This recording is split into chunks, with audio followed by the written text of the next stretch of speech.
Тері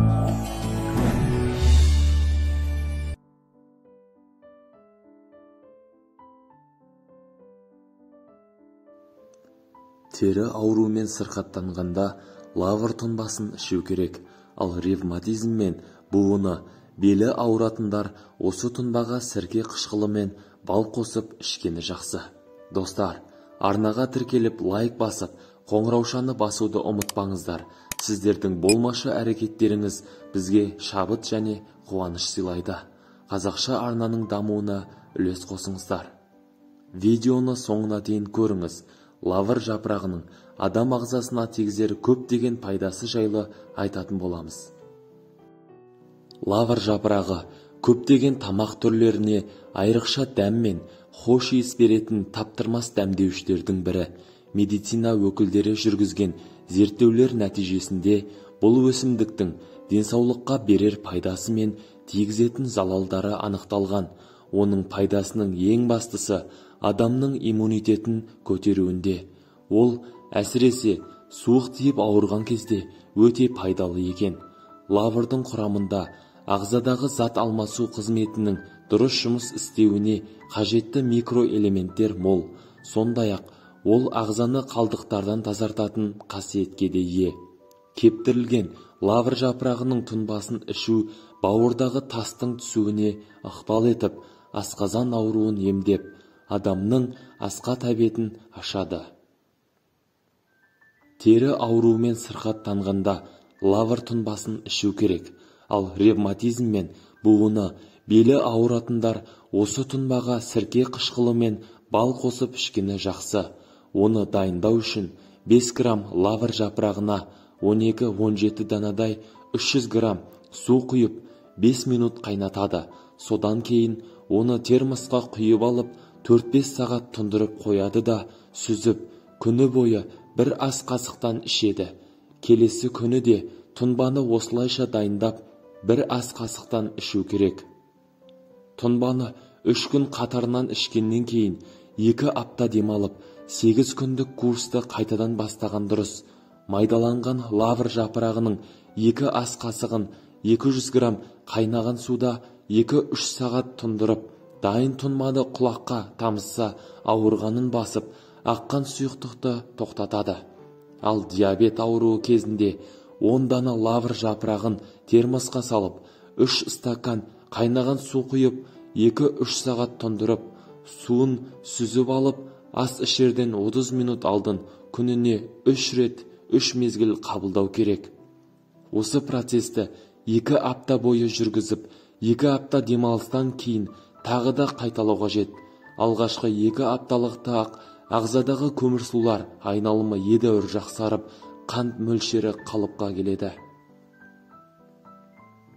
Гайморитпен ауырғанда мұрынға лавр жапырағынан алынған майдың бір тамшысын тамызса, тыныс алу жақсарады. Сондай-ақ 10 дана лавр жапырағын 1 литр суға салып, бір қалыпқа отта 5 минут қайнатып, оттан алған соң сол қайнатпаның буымен 5 минуттай тыныстауда гайморит кезінде жақсы көмектеседі. Лавр жапырағын іш өтіп ауырғанда ішті қатыру үшін де ішуге болады. Стоматит кезінде жас лавр жапырағын шайнау керек. Құрамында эфир майы мен хош иісті заттар мол болғандықтан лавр жапырағы туберкулездің де алдын алады екен. Сондай-ақ лаврды рак, псориаз, диабет секілді дерттерді емдеу үшін де пайдаланады. Ол үшін 10 дана жапырақты жарты литр қайнап тұрған суға салып, 2 сағат тұндырған соң сүзіп алып, тамақтанардан 20 минут бұрын ішу керек. Лавр жапырағы ағзада жиналған тұзды шығарады. Ол үшін 20-30 дана лавр жапырағына 2 стакан қайнаған су құйып, 5 минут қайнатасыз. Белгіленген уақыттан соң қайнатпаны термосқа сүзіп құйып, 3-4 сағат тұндырыңыз. Дайын болған қайнатпаны 12 сағат бойы ұрттап ішіп отыру керек. Бірақ бұл емді ішектерді тазартып барып жасаған дұрыс. Осы емнің әсерінен кіші дәретке жиі шыға бастасаңыз, онда сіздің бойыңыздағы тұздың шыға бастағаны. емдік курсты жылына 1-2 рет қайталап тұруға болады.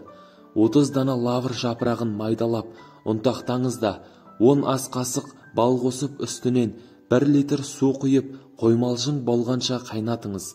Дайын болған тұнбаны сүзгіден өткізіп жатар алдында 1-2 стаканнан ішіңіз. Бауырдың ісінгенін басады. Қайнатпаны тоңазытқышта сақтауға болады. 20 дана лавр жапырағын 3 литр қайнап тұрған суға салып, кішкене суытыңыз да аяғыңызды сол суға салып парлаңыз. Сонда аяқтағы тершеңдіктен арыласыз. Ал аяғыңыздың сіңірі тартылып маза бермесе, онда лавр жапырағын ұнтақтаңыз. Оның 50 грамына 250 мл тазаланбаған өсімдік майын қосып, жақсылап араластырыңыз. Қоспаны қараңғы жерде 2 апта қоясыз. Белгіленген күннен соң дайын болған қоспаны ауырсынған жерге жақсаңыз, көп уақыт өтпей-ақ оң нәтижесін байқайсыз. Лавр жапырағының зияны. Ал лавр жапырағының зиянды тұстарына келер болсақ, оның ең бірінші кері әсері аллергия тудыруға бейімділігінде. Сондықтан да аллергиясы бар адамдар оны емделу үшін немесе тағамға қосып пайдаланғанда абай болғаны жөн. Сондай-ақ емізулі аналар да лавр жапырағына үйір бола бермеген абзал. Ал жүктілік кезеңінде лавр жапырағын мүлде тұтынбаған дұрыс. Себебі ол жаттырдың белсенділігін арттыратын қасиетке ие. Соның салдарынан жүктілік кезеңі уақытынан бұрын тоқтауы, яғни түсікке әкеп соқтыруы ықтимал. Бүйрек, бауыр мен жүрек ауруларына шалдыққанда да бұл өсімдік жапырағынан бас тартқан жөн болады. Өз денсаулығын жақсы күтетін, өз өмірін жақсы жаққа қарай өзгерткісі келетін адам болғыңыз келсе, арнаға жазылыңыз. Лайк басып, комментарий жазуды ұмытпаңыздар. Өміріңізге пайдалы видеоны басқа адамдарда көрсін десеңіз, біздің еңбегімізді бағалап, лайк басып, жақындарыңызға таратсаңыз, біз қуанышты болар едік.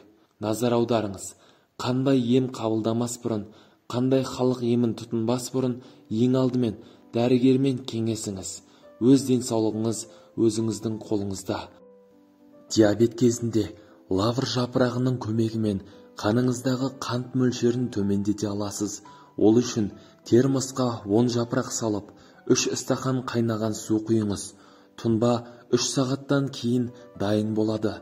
Бұл емдік сусынды күніне 3 рет тамақ жерден жарты сағат бұрын ішіңіз. Емделу курсы 2 апта уақытты алады. Денсаулықтарыңыз жақсы болсын. Ешқашан ауырмаңыздар. Сау болыңыз.